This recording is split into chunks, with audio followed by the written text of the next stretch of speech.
Good morning. Welcome to Workout Wednesday.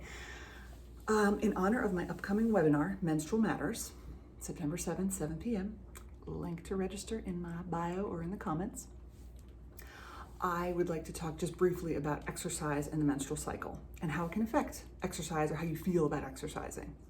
So the menstrual cycle has two main phases to it. The follicular phase, which is the beginning of it, starting with your period and then ending with ovulation. So during this time, a new egg is being formed and developed, and at this time, estrogen is slowly rising in the system. So estrogen is very beneficial for the female body, and one of the biggest benefits for exercise is to increase muscle strength. It also increases bone density as well. So impact exercise, strength building exercise are really good during this period. And you also just might feel the best and the strongest during this first half of your menstrual cycle. Now, one thing to just be aware of is that the research has shown that estrogen also decreases the stiffness of connective tissue. That means tendons, ligaments, the things that hold your joints together.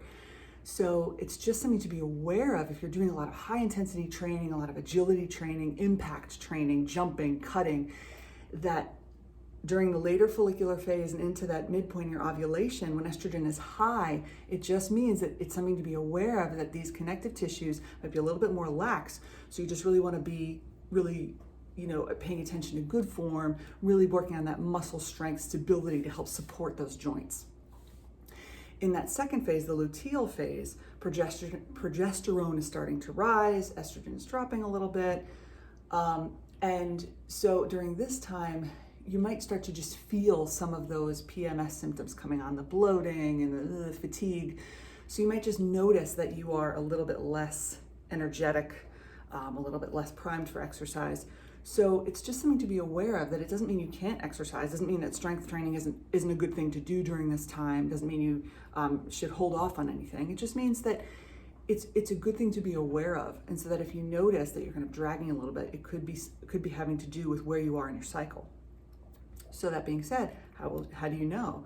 The best thing to do is to track your cycle so that you know exactly where you are in terms of your particular cycle, because it varies for everybody.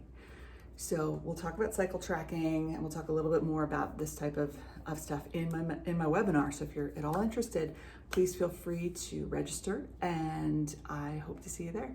Thanks, and have a great rest of your day.